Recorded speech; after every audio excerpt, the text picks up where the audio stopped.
आज हम इस वीडियो में पढ़ेंगे कक्षा 12 के विद्यार्थियों के लिए है सामान्य हिंदी प्री बोर्ड परीक्षा पूर्णांक 100 पेपर कोड नील, कोई पेपर कोड नहीं है। देख रहे हैं ना। पर जैसा कि कुछ निर्देश मैं आपको बता रहा हूँ, इस हमारे सूचना पर ज़रूर ध्यान देंगे। सभी वार्षिक परीक्षा 2025 के पहले 11 तारीख से प्री बोर्ड का आदेश गवर्नमेंट के द्वारा जारी किया गया है। सरकार के द्वारा 11 जनवरी से प्री बोर्ड होना है। तो कौन कौन कक्षा का प्री बोर्ड हो रहा है पहले समझ लीजिए। वार्षिक पेपर 9, 10, 11, 12 केवल इन्हीं 4 कक्षाओं का पेपर जनवरी में कराया जाना है। तो जो जीआईसी हैं, सरकारी विद्यालय हैं, उनके यहाँ तो 9, 10, 11, 12 का होगा। लेकिन जो मान्यता प्राप्त विद्यालय प्राइवेट हैं, उनके यहाँ केवल मात्र 10 और 12 का होगा। तो जो जीआईसी हैं उन्हीं 11 से कराएंगे। प्राइवेट वाले तो भाई 2-4-10 दिन इधर उधर करेंगे, जनवरी बीतते कराएंगे। हम आपको प्रथम सेट, सेट 1, सेट 2 करके जो पेपर देते हैं, कई सेट आपको देंगे। तो ध्यान रखना, प्री बोर्ड के पेपर के लिए आप यह न सोचिए कि यही आ जाए, अच्छा नंबर पा जाए। पढ़ाई करिए, समझ रहे हैं। अच्छे अंक लाने के लिए बोर्ड एग्जाम में आपको पढ़ाई करना ज़रूरी है। दूसरा चीज़, हमारे प्लेलिस्ट में जितने भी हिंदी के पेपर डाले गए हैं कक्षा 12 के, प्री बोर्ड वार्षिक दोनों, उनको पूरा तैयार कर लीजिए।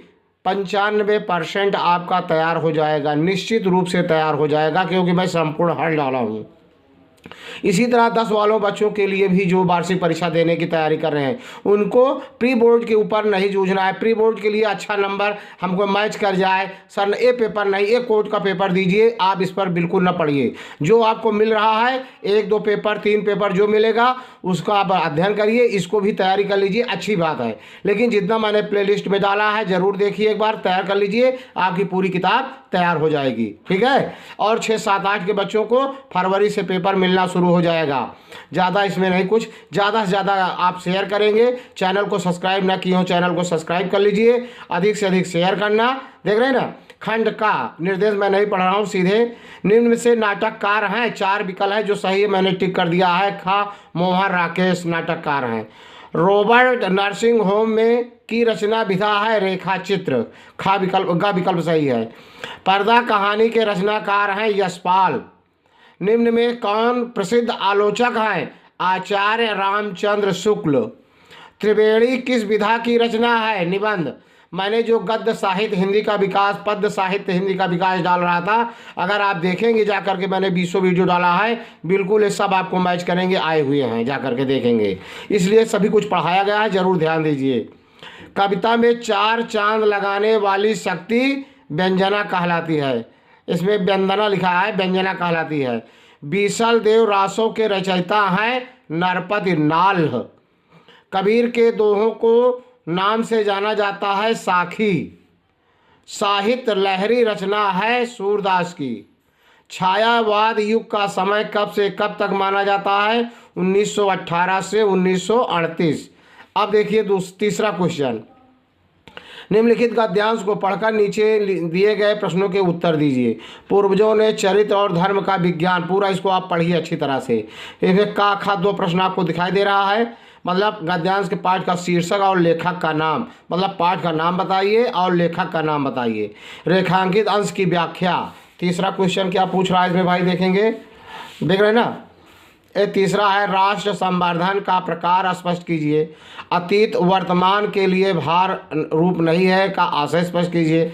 लेखक किस राष्ट्र का स्वरूप स्वागत करना चाहता है? इस तरह से 5 क्वेश्चन है इसमें, तो इसको पूरा हल करेंगे। देख रहे हैं किस पर हम आपको हल करके दिखा रहे हैं। ये है 61 पृष्ठ पर है, ये देख रहे हैं, यही आया हुआ है। पहले गांव और जंगलों, यहाँ से नहीं, यहाँ से आया है। पूर्वजों ने चरित्र और धर्म विज्ञान साहित्य कला, यहाँ से पूरा देख रहे हैं ना, पूरा ए आया है। पेपर देख लीजिए एक बार। स्वागत करते हैं, देख लीजिए, यहाँ से आया है। पूर्वजों ने, यहाँ उस राष्ट्र का हम स्वागत करते हैं, यहाँ तक आया है। देख रहे हैं ना। अब इसका कैसे पूछा गया देख लीजिए, पूरा हल आपको दिखाई दे रहे हैं। देख रहे हैं, संदर्भ पूछ रहा है, तो संदर्भ में आपके यहाँ संदर्भ आया पाठ का नाम, लेखक का नाम। तो पाठ का नाम, लेखक का नाम आप इसके बारे में लिखेंगे। देख रहे हैं ना, पाठ और लेखक का नाम बिल्कुल आपको लिखना है। क्या लिखना है? यही संदर्भ इस तरह लिख देंगे। अगर संदर्भ आता है, प्रस्तुत गद्यांश हमारी पाठ्य पुस्तक गद्य गरिमा में संकलित डॉक्टर वासुदेव शरण अग्रवाल द्वारा लिखित राष्ट्र का स्वरूप। पाठ का नाम है राष्ट्र का स्वरूप। लेख देख रहे हैं ना, और लेखक के नाम कौन है, किसने लिखा है? डॉक्टर वासुदेव शरण। यही दो चीज़ पूछ रहा था, लिया उद्धृत किया गया है, निबंध लिखेंगे। ठीक, संदर्भ हो गया। अगला क्वेश्चन इसमें क्या पूछ रहा है? रेखांकित अंश की व्याख्या। रेखांकित अंश की व्याख्या इसमें दिया, पूरा का पूरा भावार्थ आपको मिल रहा है, पूरा का पूरा व्याख्या। आप पूरा व्याख्या आप पढ़ेंगे एक बार जरूर। हमारे पूर्वजों ने यहाँ से आया है, ये पूरा देख रहे हैं ना, इसका पूरा देख रहे हैं ना।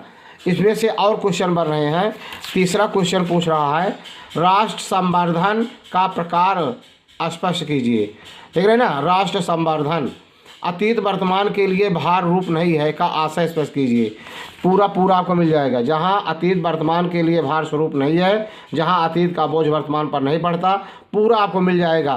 देख रहे हैं ना, संवर्धन के लिए जगह अर्थात राष्ट्र के उत्थान व संवर्धन के लिए ये एक सर्वोपरि मार्ग है। देख रहे हैं ना, पूरा मिलेगा। और इसमें और क्या पूछ रहा था, लेखक किस प्रकार राष्ट्र का स्वागत करना चाहता है, तो यहाँ पर देख रहे हैं ना, नहीं होता ऐसा राष्ट्र अभिनंदन करने योग्य है और हम उस राष्ट्र का स्वागत करते हैं। कौन सा राष्ट्र का? जिस राष्ट्र का भूत का वर्तमान पर कोई भार नहीं पड़ता, कोई असर नहीं पड़ता, कोई छाया नहीं पड़ती, ऐसे राष्ट्र का। फिर अब इसमें देखिए संदौर रूप अगर कुछ पूछ रहा है तो आप लिख सकते हैं पूरा। देख रहे हैं, अब यहाँ पर एक फिर आया है, देखिए संस्कृत के वाहक एवं संरक्षक के रूप में लेखक किसे, देख रहे हैं ना, पूरा पूरा उपर्युक्त गद्यांश को पढ़कर नीचे पूछे गए प्रश्नों का उत्तर पूरा ऐसे लिखते चले जाएंगे। जो जो आपको जहाँ पर मिलेगा पूरा, जो आपके यहाँ पूछा गया होगा पूरा। संवर्धन शब्द का संविच्छेद, रेखांकित अंश की व्याख्या। देख रहे हैं ना, हम किस भावना के माध्यम से अपने भविष्य को उज्जवल करना चाहते हैं, पूरा। इस तरह से दोनों प्रकार से पूरा व्याख्या सब प्रकार से मिल गया आपका पहला क्वेश्चन, तीसरे क्वेश्चन का। अगला देखते हैं, इसमें क्या है भाई, चौथा क्वेश्चन। देख रहे हैं ना, अथवा दो में एक करना था, अथवा नहीं करना है। चौथा, निम्नलिखित पद्यांश को पढ़कर नीचे दिए गए प्रश्नों के उत्तर दीजिए। यहाँ पर पढ़िए, नील परिधान बीच सुकुमार खुल रहा मृदुल खुला अंग, खिला हो ज्यों बिजली का फूल मेघ मन बीच गुलाबी रंग। उपर्युक्त पद्यांश का शीर्षक और कवि का नाम। रेखांकित अंश की व्याख्या, बिजली के फूल से क्या तात्पर्य है, उपर्युक्त पंक्तियों में कौन सा अलंकार है, उपर्युक्त पंक्तियों में किसके रूप का वर्णन है। देख रहे हैं ना, इसको पूरा देखते हैं, स्किप नहीं करना, वीडियो को पूरा देखेंगे। यही आया था ना, नील परिधान बीच सुकुमार खुल रहा मृदुल अधखुला अंग, खिला हो जो बिजली का फूल मेघवन बीच गुलाबी रंग। पूरा नहीं आया है, बेरी देखिए कितनी बार पूछा है, जरूर आ सकता है। इसका देख लीजिए, संदर्भ कैसे लिखेंगे, संदर्भ के बारे में बता रहा हूँ। देखिए संदर्भ में बिल्कुल ऐसे लिखेंगे, प्रस्तुत पद्यांश हमारी पाठ्य पुस्तक में संकलित जयशंकर प्रसाद, इसके लेखक कौन है, जयशंकर प्रसाद द्वारा रचित श्रद्धा मनु शीर्षक कविता से लिया गया है। पाठ का नाम क्या है, श्रद्धा मनु, और लेखक कौन है, जयशंकर प्रसाद। देख रहे हैं ना, पहला क्वेश्चन। फिर इसका देखते हैं, पूरा आपका देखना है पूरा। अथवा नील परिधान पे नहीं, इसका पूरा नील परिधान से करके संदर्भ प्रसंग व्याख्या पहले पूरा देख लीजिए। काव्य संदर्भ, भाव पक्ष, रस संयोग, श्रृंगार, कला पक्ष, पूरा इसको देखते रहिए आप जितना पूछा गया है। फिर यहाँ पर देखिए, बिजली के फूल का क्या आशय है, जो आया हुआ है पूरा। खिला हो जो बिजली का फूल, प्रस्तुत पंक्ति में कौन सा अलंकार है। रेखांकित पंक्तियों की व्याख्या के लिए मैंने पूरा आपको व्याख्या दिखाया है, व्याख्या पूरा आया है न, इसको पूरा। श्रद्धा किस प्रकार के वस्त्रों में आकर्षण दिख रही है। अथवा उपरित पद्यांश को पढ़कर फिर से यहाँ पर देखिए, प्रस्तुत कविता में किसके रूप का वर्णन है, पूछा गया है। बिजली के फूल से क्या तात्पर्य है, यही पूरा पूछा प्रश्न आया है। प्रस्तुत पंक्तियों में कौन सा अलंकार है, देख रहे हैं ना, उपमेय में उपमान की संभावना व्यक्त की जा रही है। रेखांकित अंश की व्याख्या, पूरा व्याख्या मैंने दिखाया। पाठ का शीर्षक और कवि का नाम। प्रस्तुत पद्यांश में रचनाकार जयशंकर प्रसाद, रचना जयशंकर प्रसाद ने की है, जिसका शीर्षक है श्रद्धा और मनु। देख रहे हैं ना, अब पूरा का पूरा देख लीजिए, जो आया हुआ है आपको पेपर में देख लीजिए, आपको पूरा का पूरा दिखाई दे रहा है। ये देख रहे हैं ना, नील खुला परिधान, पूरा का देख लीजिए। उपरित पद्यांश का शीर्षक और कवि का नाम। रेखांकित अंश की व्याख्या, पूरा व्याख्या। बिजली के फूल से क्या तात्पर्य है। उपरित पंक्तियों में कौन सा अलंकार है। उपरित पंक्तियों में किसके रूप का वर्णन किया गया है, किसके रूप का वर्णन किया गया है। तो पूरा का पूरा आपको, पूरा का पूरा आपको मिल रहा है। देख रहे हैं ना, तो यहाँ पर इसको भी देख लीजिए, यहाँ पर थोड़ा सा ये नायिका के बारे में है। प्रस्तुत पद्यांश में कवि नायिका के मुख की तुलना किससे की है, पूरा आप पढ़ेंगे तो पूरा आपको पता हो जाएगा। यहाँ पर भी देख लीजिए पूरा दिया गया है। अब तीसरा क्वेश्चन, अगला क्वेश्चन लेते हैं। अथवा करके जो आया है उसको नहीं करना है, 2 में 1 ही करना है, तो मैंने ऊपर किया। फिर कह रहा है 5वां, निम्न किसी एक लेखक का साहित्यिक परिचय देते हुए उनकी कृतियों का, देख रहे ना, तो डॉक्टर वासुदेव शरण अग्रवाल का जो है देख लीजिए, इनका जीवन परिचय देख लीजिए, तो बिल्कुल आपका जीवन परिचय और साहित्यिक परिचय, साहित्यिक सेवाएं, कृतियाँ पूरा आपको दिखाई दे रहा है। देख रहे हैं, सभाषा शैली, संक्षिप्त जीवन परिचय, इतना याद होने पर आप इसके बढ़ा चढ़ा कर लिख सकते हैं पूरा। देख रहे हैं, आपको पूरा का पूरा इनके बारे में आपको मिल गया। और इसे देख लीजिए, हिंदी साहित्य में स्थान पूरा आपका पूरा मिल गया, इनका जीवन परिचय। इसके बाद कौन सा क्वेश्चन है भाई, अगला आया है जीवन परिचय किसी लेखक का। देख रहे हैं ना, ये वाला क्वेश्चन आया है, निम्नलिखित किसी कवि का साहित्य परिचय देते हुए उनके कृतियों पर प्रकाश डालिए। जयशंकर प्रसाद, 153 हमारे पेज पर है किताब में, जयशंकर प्रसाद का जीवन परिचय, पूरा साहित्यिक स्थान, साहित्यिक गतिविधियाँ, कृतियाँ, सब कुछ आपको दिखाई दे रहा है, पूरा आपको दिखाई दे रहा है। जीवन संक्षिप्त जीवन परिचय, इतना नाम, पिता का नाम, जन्म, शिक्षा, कृतियाँ, इसी के आधार पे आप पूरा फुल 200-300 शब्द लिख सकते हैं। मिस नहीं करना है, वीडियो को पूरा देखना है, स्किप नहीं करना है। ज़्यादा से ज़्यादा बच्चों को जोड़िए, शेयर करिए, जिससे उनको पूरा आपको पूरा पेपर मिलता रहेगा। देख रहे हैं ना, अभी आपको कई सेट में पेपर मिलेंगे। देख रहे हैं ना, पूरा का पूरा ए है, ये सेट 1 होगा, आपको दिखाई दे रहा है, ए हो गया। इसके बाद कौन सा क्वेश्चन आया है, इसके बाद आया है, देख रहे हैं ना, निम्नलिखित में किसी एक का सारांश, चाहे ध्रुव तारा अथवा बहादुर कहानी का सारांश या पंचलाइट कहानी का सारांश। तो इसके लिए देखते हैं, देख रहे हैं ना, पंचलाइट कहानी की समीक्षा करते हैं। देख इतने प्रकार से इसका टाइटल बदल सकता है, पंचलाइट कहानी की समीक्षा, पंचलाइट कहानी की भाषा शैली पर प्रकाश, पंचलाइट कहानी की विशेषताओं का संक्षेप में वर्णन कीजिए, पंचलाइट कहानी की कथा वस्तु का प्रकाश डालिए। तो यही आपको लिखना है, कथा वस्तु, पंचलाइट ना, फिर पंचलाइट कथा नक या कथा वस्तु, पूरा यहाँ से यहाँ तक, बस पात्र चरित्र नहीं लिखना है। पंचलाइट हो गया। अगला क्वेश्चन देखते हैं। अगला क्वेश्चन आया है, देख रहे हैं, बिल्कुल आपको दिखाई दे रहा होगा, ये आया है, स्वपठित खंड काव्य के आधार पर निम्नलिखित प्रश्नों में किसी एक का उत्तर दीजिए। ये इतने खंड काव्य हैं, तो हमारे प्रतापगढ़ जिला में सत्य की जीत खंड काव्य कथा चलता है, सत्य की जीत, इसी किताब पर हम कथानक आपको दे रहे हैं, कथानक कहानी। तो बिल्कुल ये देख लीजिए किसके जिला के लिए है। सत्य की जीत द्वारका प्रसाद महेश्वरी द्वारा लिखा, झांसी, बदायूं, प्रतापगढ़, रामपुर, पीलीभीत जिलों के लिए है। तो कथा बस पर आधारित प्रश्न, सत्यजीत की कथा। आज इमेज देख रहे हैं ना, सत्य की जीत, ये कहाँ चलता है, द्वारका प्रसाद महेश्वरी द्वारा लिखित, झांसी, बदायूं, प्रतापगढ़, रामपुर, पीलीभीत जिलों के लिए। तो सत्यजीत के आधार पर खंड काव्य पे आया है कथानक कहानी लिखने के लिए। तो आपको बस यही पूरा खंड काव्य के बारे में लिखना है। देख रहे हैं ना, पूरा आपको दिखाई दे रहा है, एक भी क्वेश्चन नहीं छोड़ना है, पूरा का पूरा आपको दिखाई दे रहा है, कहानी लिखेंगे। एक क्वेश्चन कौन सा था, एक क्वेश्चन था, देख रहे हैं ना, 7वां, स्वपठित खंड काव्य के आधार पर सत्य की जीत का लिखना था ना। अब 8वां क्वेश्चन देखते हैं, निम्नलिखित संस्कृत गद्यांश का संदर्भ हिंदी में अनुवाद कीजिए। अथवा महामना विद्वान वक्ता धार्मिकों नेता पद, हम यही बता रहे हैं, अथवा वाला देख रहे हैं, ठीक है, देख रहे हैं ना, बिल्कुल यही आया है, महात्मना विद्वान वक्ता ये वाला आया हुआ, देख रहे हैं ना। तो सरदार देख लीजिए, संदर्भ इसका कैसे लिखेंगे, संदर्भ मैं आपको दिखा रहा हूँ, बिल्कुल ऐसे लिखेंगे। देख रहे हैं ना, बहुत छोटा संदर्भ है। प्रस्तुत गद्यांश हमारी पाठ्य पुस्तक संस्कृत के महामना मालवीय पाठ से उद्धृत है। देख रहे हैं ना, बस उसके बाद इसका भावार्थ लिख देंगे, ठीक है ना, पूरा अनुवाद ऐसे लिख देंगे, बस आपको पूरा नंबर मिल जाएगा। खाए कह रहा है, निम्नलिखित संस्कृत पद्यांश का संदर्भ हिंदी में अनुवाद कीजिए। वज्रादापि कठोराणि मृदुराणि कुसुमादापि लोकोत्तराणानाम चेतांसी को नु विज्ञातु मर्हति। देख रहे हैं ना, अथवा जल बिंदु निपातेन क्रमशः पूर्यते घटा सा हेतु सर्वविद्यानां धर्मश्च धनश्च। मतलब इसका आप इस श्लोक का संदर्भ लिखेंगे, अर्थ मैं बता रहा हूँ कैसे है, देख लीजिए।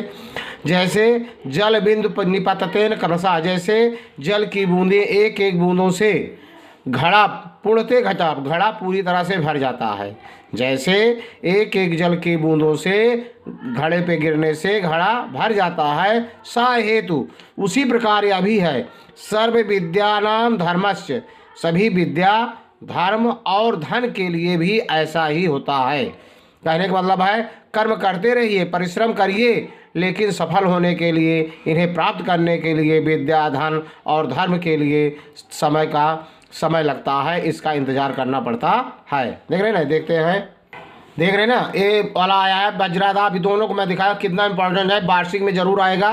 देख लेने के बाद पूरा संदर्भ अनुवाद पूरा आपको दिखाई दे रहा है। संदर्भ इस पाठ का कैसे रहेगा देख लीजिए। संदर्भ आपको लिखना होगा, पहले आपको दिखाई दे रहा है। पहले संदर्भ, प्रस्तुत श्लोक हमारी पाठ्य पुस्तक संस्कृत के सुभाषित रत्नानी नामक पाठ से उद्धृत है। बस उसके बाद अनुवाद लिख देंगे।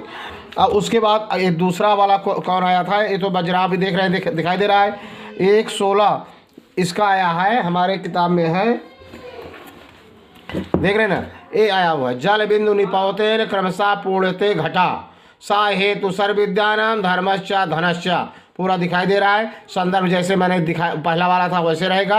अर्थ, बूंद बूंद जल गिरने से क्रमशः घड़ा भर जाता है, यही सभी विद्याओं, धर्म तथा धन का हेतु कारण है।